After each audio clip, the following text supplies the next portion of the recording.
Hello बच्चों, चलिए इस प्रश्न को पढ़ते हैं और समझते हैं कि प्रश्न में हमें क्या बोला गया है। ठीक है, तो प्रश्न हमारा बोला गया है, यहाँ पे निर्देश दिया गया है। पहले तो बोला है कि एक बहुविकल्पी प्रश्न पत्र के 2 भाग में से प्रत्येक में 10 प्रश्न है। ठीक है, अब बोला है कि भाग पहला में प्रत्येक प्रश्न के 5 विकल्प है जिनमें से केवल एक सही है। भाग 2 में प्रत्येक प्रश्न के 4 विकल्प है जिनमें से एक या अधिक विकल्प सही है। ठीक है, अब बोला है कि तथा इस भाग के प्रत्येक प्रश्न के सभी सही विकल्प चुने जाने पर अंक प्राप्त होता है। भाग 1 का प्रत्येक प्रश्न 1 अंक का है, जबकि भाग 2 का प्रत्येक प्रश्न 3 अंक का है। कोई भी ऋणात्मक अंकन नहीं होगा। ठीक है, अब प्रश्न बोला है कि यदि एक विद्यार्थी अनुमान से केवल 2 प्रश्न चुनता है जिनमें से भाग 1 तथा दूसरा भाग दो से है। ठीक है, तो बोला है दोनों सही होने की प्रायिकता क्या होगी इन 4 विकल्पों में से, ये हमसे पूछा गया है। तो अब चलिए इस प्रश्न को हल करते हैं। तो इसके लिए सबसे पहले हम मुख्य अवधारणा में देख लेते हैं। देखो, मुख्य अवधारणा।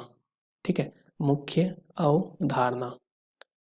तो अगर हम मुख्य अवधारणा में देखें तो हमें पता है कि प्रायिकता का सूत्र क्या होता है। तो प्रायिकता, ठीक है, प्रायिकता का जो सूत्र होता है वो होता है अनुकूल संभावना, अनुकूल संभावना बटा कुल संभावना, कुल संभावना।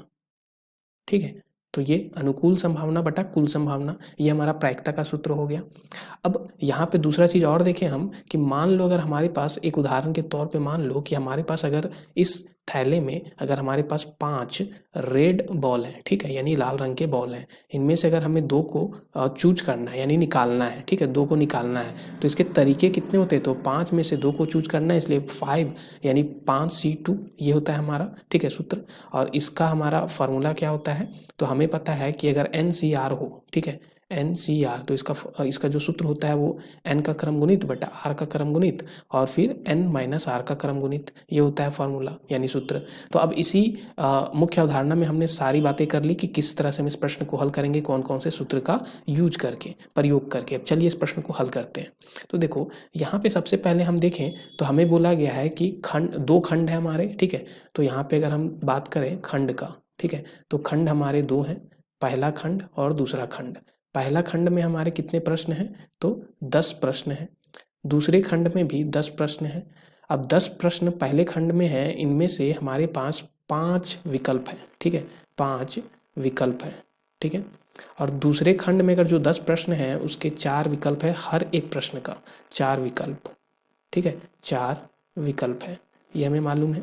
अब बोला गया है 5 विकल्प में से एक विकल्प सही है, तो एक जो है वो सही है, और 4 विकल्प में से एक या यहाँ पे बात करें, ठीक है, यानी कि एक विकल्प सही है या 2 या 3 या चारों के चारों विकल्प सही हैं। ठीक है, अब यहाँ से हम बात करें तो सबसे पहले हम देखते हैं कि अगर दो प्रश्न को चुना गया है, एक प्रश्न खंड 1 से, दूसरा प्रश्न खंड 2 से, और दोनों को सही होना है। मतलब मान लो कि माना पहले खंड से चुने प्रश्न के सही होने की प्रायिकता हमारा जो है वो PA है, ये हमने मान लिया। और दूसरे खंड से चुने प्रश्न के सही होने की प्रायिकता जो है वो PB है, ये हमने मान लिया। तो अब देखो, दोनों प्रश्न को सही होना है, यानी कि PA सर्वनिष्ठ B को हम निकालना चाहते हैं, दोनों प्रश्न एक साथ सही हो। तो अब दोनों के दोनों स्वतंत्र हमारे घटना है। ठीक है, कि एक प्रश्न सही होगा तो दूसरा भी सही होगा, ऐसा तो कोई जरूरी नहीं है। दूसरा तो उस पर ये हमारा डिपेंड नहीं करता है, स्वतंत्र है दोनों। ठीक है, तो हम यहाँ मुख्य अवधारणा में भी देख लेते हैं कि अगर हमारा स्वतंत्र घटना होता है तो PA सर्वनिष्ठ B का जो मान होता है वो होता है PA गुना PB होता है। ठीक है, ये हमें पता है। अब इसी का सूत्र का यूज हम लोग यहाँ पे प्रयोग करते हैं, तो ये हो जाएगा PA गुना PB। अब PA देखो, हमारे पास 5 विकल्प में से एक विकल्प सही है, तो इस प्रश्न को सही होने का जो हमारा प्रायिकता हो जाएगा वो 1/5 हो जाएगा। अब खंड बी में हम यहाँ पे देखें तो खंड बी में हमारे पास 4 विकल्प थे, उनमें से या तो एक सही हो सकता है, या तो 2, या तो 3, या तो 4। तो इसके सही होने का यहाँ पे हमने देख लिया, तो ये तरीका है। तो इसको हम ऐसे कर सकते हैं कि 4 विकल्प में से एक सही होगा तो उसको सही होने का तरीका क्या हो जाएगा, 4C1, या का मतलब क्या होता है, जोड़। अब 4 में से 2 भी सही हो सकता है तो 4C2 इसके तरीके, फिर 4 में से 3 भी सही हो सकता है, या 4 में से 4 भी सही हो सकता है। अब अगर इसको हल करें तो 4C1 का मान होता है 4, 4C2 का मान हमारा क्या होता है, तो 4C2, ठीक है। तो 4C2 अगर हम यहाँ पे देखें तो 4 का क्रम गुणित, 2 का क्रम गुणित और 2 का क्रम गुणित, इसको हल करें तो 4 गुना 3 गुना 2 बटा 2 गुना 2, तो 2 से 2 घट जाएगा, कैंसिल हो जाएगा, और फिर 2 से 2 कैंसिल, तो क्या आ गया, 6 आ गया। तो यहाँ पे 4 + 6, और ये 4C3 का मतलब 4 होता है, और ये 1 आ गया।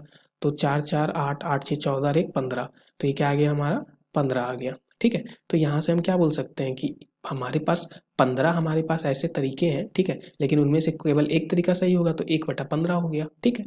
तो ये पीबी का मान हो गया। अब इसको गुना करें तो 1/5 और 1/15 क्या हो जाएगा, 1/75, जो हमारा यहाँ पे हमसे बोला गया था कि इस प्रश्न में दोनों प्रश्न के सही होने का तरीका 1/75 होगा, उसका प्रायिकता, ठीक है। तो चलिए अब देखते हैं कि कौन सा उत्तर हमारा सही है दिए गए विकल्पों में से। तो यहाँ से हमने पाया कि जो हमारा विकल्प जो चौथा है वो बिल्कुल सही उत्तर है इस प्रश्न के लिए, ठीक है। तो आशा करता हूँ कि ये प्रश्न आपको समझ में आ गया होगा। धन्यवाद बच्चों।